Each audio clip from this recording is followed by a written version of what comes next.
From the combined resources of News Channel 3 and KCOY 12, your local news starts right now. Good evening, and thanks so much for joining us tonight. I'm Tracy Lehr. We begin tonight with the homicides in Orcutt. Here's what we know. We know that tonight we're learning new details about a triple. In the past 30 minutes, they have released the names of the people involved. Naja Hill is live outside the Oak Hill neighborhood estates with what we know. Naja? That's right, Tracy. Just seconds ago, the deputies told us the identity of the suspect as 43-year-old David Gerald McNabb, and the descendants were his sister, Nicole McNabb, his mother, Melanie McNabb, and a Carlos Echevarria of Orcutt. They also said that David McNabb was formerly worked at the Santa Barbara County Sheriff's Office as a custody deputy. Homicide victims deputies found all lived at the residence on the 500 block of Oak Hill Road. They were discovered around 8 p.m. on Friday night.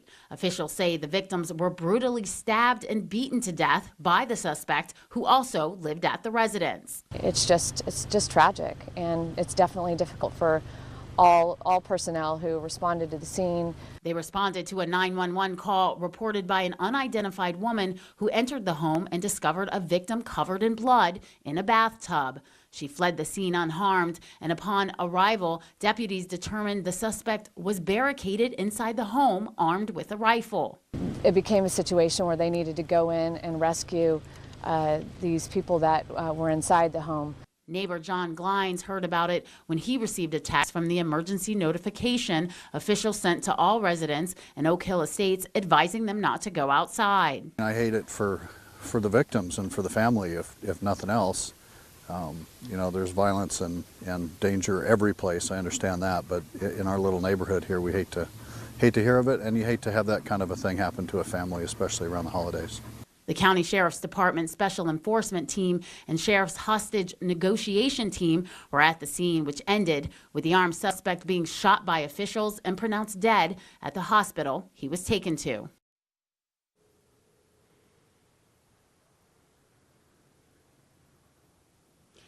Now, the motive remains under investigation, and the Sheriff's Office said that they are conducting a deputy-involved shooting investigation, and as we get more updates, we will share them. Reporting live in Orcutt, Naja Hill. Thanks so much, Naja. In other news, an escaped inmate Quentin prison has been caught here on the Central Coast. 21-year-old Shalom Mendoza was taken into custody earlier this afternoon at a Taco Bell in Paso Robles. The California Department of Corrections says agents responded to a 911 call from a customer in the restaurant. Witnesses say Mendoza was dressed in civilian clothing and was eating when he was approached by undercover officers.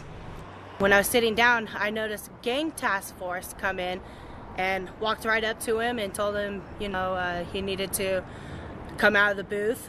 And then they walked him over to the trash can and asked him his name. And the officer told him that he didn't want him to lie to him about his name. And he told him his name was Andrew. And the officer's like, now I know you're lying to me. And they officially put him behind cuffs and they patted him down. And then they walked back over to the booth to make sure that he didn't leave any of his belongings there. And then they immediately walked him outside. The CDCR says Mendoza is suspected in a carjacking after his escape on Wednesday. The stolen car was found abandoned yesterday along Highway 101 near San Miguel. Mendoza was serving a 5-year sentence for the use of a deadly weapon during a carjacking and evading arrest. An apartment fire displaced some people in Goleta. That fire started at the Oasis Apartments on Magnolia Avenue around 6 last night. No one was hurt, but one apartment in the complex is seriously damaged. Firefighters allowed some people to return home after they checked on the homes. The cause of that fire is under investigation. Time now for our first look at the forecast, and Shawn Quien is in with that. Shawn? Hi there, Tracy. Well, the last several days we've seen a really strong area of high pressure dominating much of the west. It allows the storms in, but they just run right over the top of us, and this is definitely conducive to creating wind, mostly in the northerly sort of direction or from the northerly direction. Santa Ana winds as well, but also cold temperatures as a lot of very cold air crashes in behind us. By the time it gets to the west coast, it does moderate, but it's been really chilly out there. So with that said, We're going to go ahead and do another frost and freeze issue tonight. It's a little less than what it's been the last couple of nights, and it looks like now the freeze warning maybe has been dropped for portions of interior Ventura County. You can see that's a hard freeze up in the Big Valley, but frost issues will definitely dominate the late night until the very early morning hours of Sunday. And as far as your temperatures, this is where you started today, and this is where you got as you look right there. And I'll do both of our regions from north to south, and I might even put this map up again later just to kind of show you. It was chilly, but we did recover a little bit. And Tracy, I'll be back in just a moment. We're trying to see if we can get some rain out there, but we can pretty much guarantee it's going to be a dry end to 2018. Tracy? All right, thank you. A Santa Barbara pet owner called in some extra support to find her lost dog. Reporter Alys Martinez shows the bloodhounds on the scent. Landra Cold Iron and her bloodhounds are on the hunt for a missing Doberman named Popeye. The dog ran off on Christmas Eve and hasn't been seen since. The owner, who was too distraught to go on camera, has searched for her beloved pet for days, but hasn't had any success. So the owner's friend, Paulette Ferrari, decided to try something else. I heard about Landa, so I did some research, and I thought this is a good way of possibly getting some leads in finding the dog, and finding Popeye. You ready? Search. Cold Iron travels all over helping people find their missing pets with the help of her specially trained canines, from dogs to cats to parrots and ferrets. As a bloodhound handler, I focus on the bloodhounds giving me a direction of travel, which can lead to evidence, eyewitnesses, target a search area, lead to clues, give people an idea of where and how the pet was traveling. Cold Iron says bloodhounds can smell 200 million times better than a human can. They are literally a scent machine. Cold Iron's dogs picked up a scent at Mission Creek between Islay and Valerio. And the search continues as the owner offers a $1,000 reward. Ferrari says Popeye was a special dog known throughout the community. People come over, they want to say hi to him because he's just that type of dog where he just eludes this. He's just sweet and he loves people. And he's just a very, like I said, he's a very unique dog, and she just wants him back. We kind of all want him home. In Santa Barbara, I'm Alys Martinez reporting. If anyone who has information, please contact 805 Lost and Found. A Northern California community mourns an officer how he will be remembered by those who knew him. Plus, a mother who sued the Trump administration later said arrest, the hurdles she jumped through to say goodbye. You're watching News Channel 3 and KCOY 12 Central Coast Local News.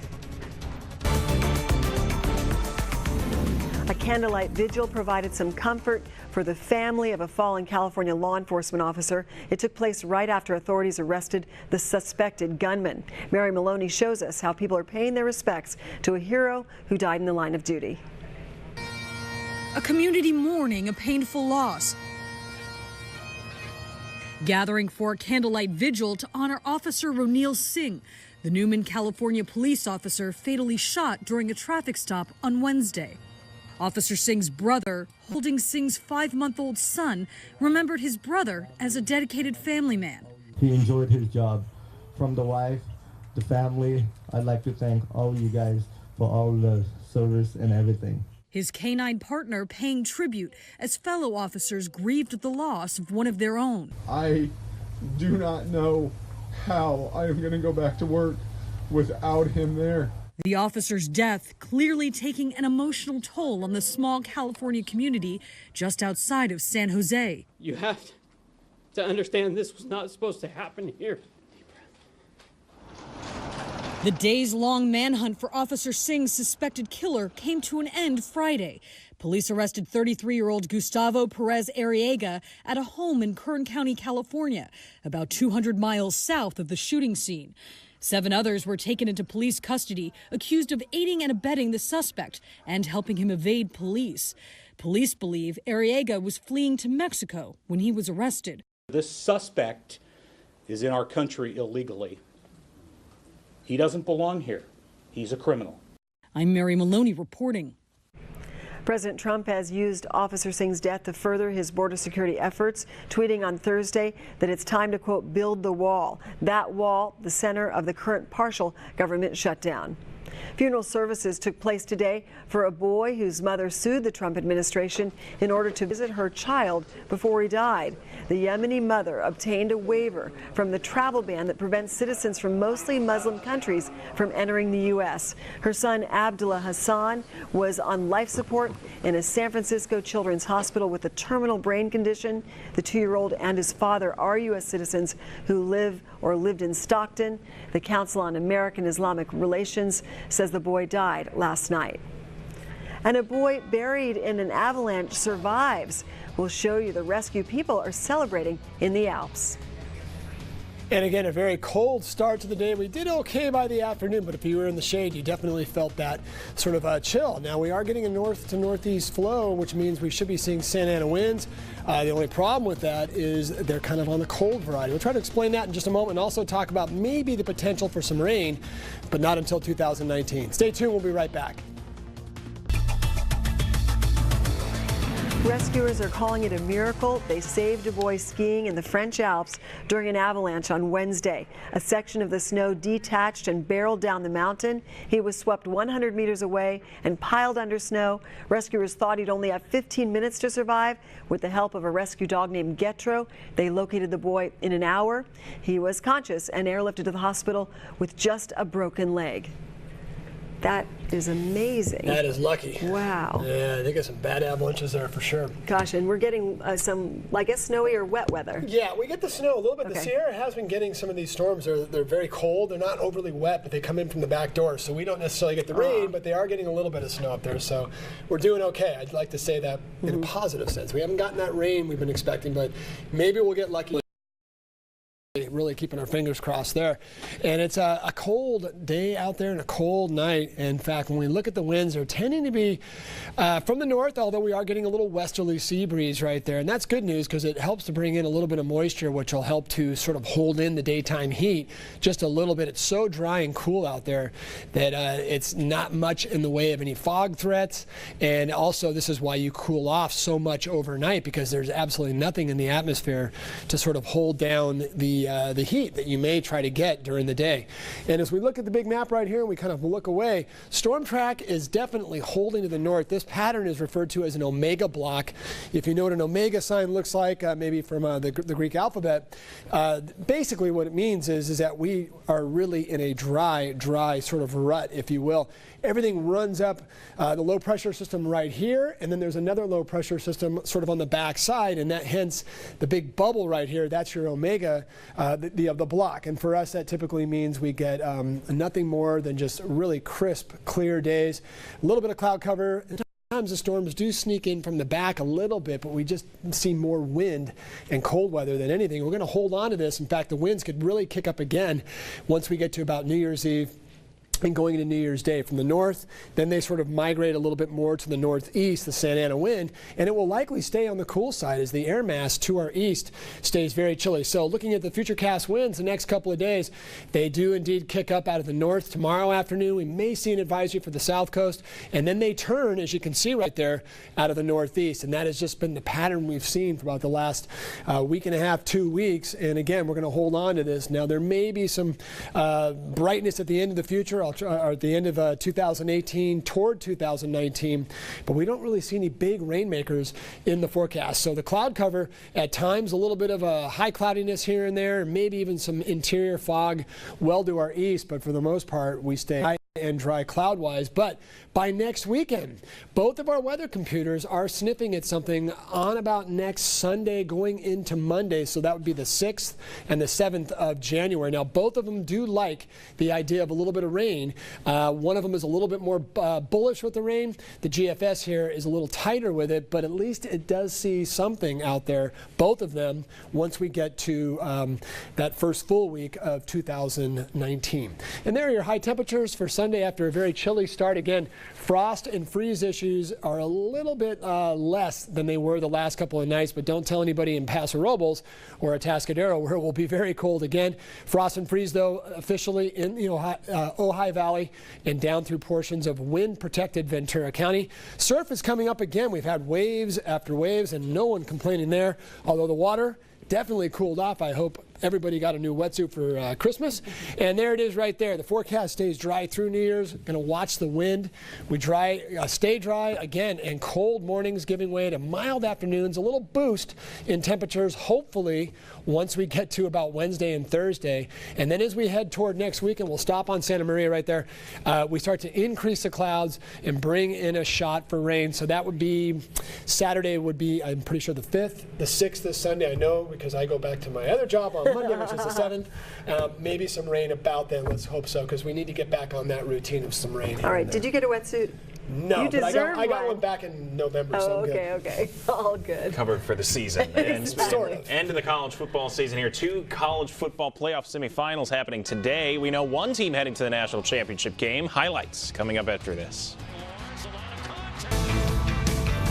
College football playoff getting underway today with 2 semifinal games. Number 3 Notre Dame, number 2 Clemson facing off in the Cotton Bowl earlier. Before the game, a bald eagle flying around the stadium landed on a Notre Dame fan's back instead of returning to its handler. The eagle would eventually fly away and be okay, but would that be a sign of good luck for the Irish? Well, tie game in the second quarter. It's Trevor Lawrence to Justin Ross for Clemson. Ross races 52 yards for the score. Clemson takes the lead. Then it's Lawrence finding Ross again, this time 42 yards. Another touchdown. The Tigers, they were rolling. And yes, here still in the second quarter, Lawrence to T. Higgins. What a catch this was. Juggling, knocked away by a defender, but still hauled in, barely inbounds for another touchdown. Clemson rolls past Notre Dame 30-3. So who will meet Clemson in the national championship? Well, right now it's looking like Alabama, the Crimson Tide leading Oklahoma in the other college football playoff semifinal, the Orange Bowl in Miami. That game in the second quarter, the score 28-7 right now. And the storyline here, Alabama's Heisman Trophy runner-up Tua Tagovailoa looking for a measure of revenge against Oklahoma's Heisman winning quarterback Kyler Murray. Clemson will face the winner of this game at Levi Stadium in Santa Clara in the national championship game on Monday, January 7th. That's sports. We'll be right back. Push it real good.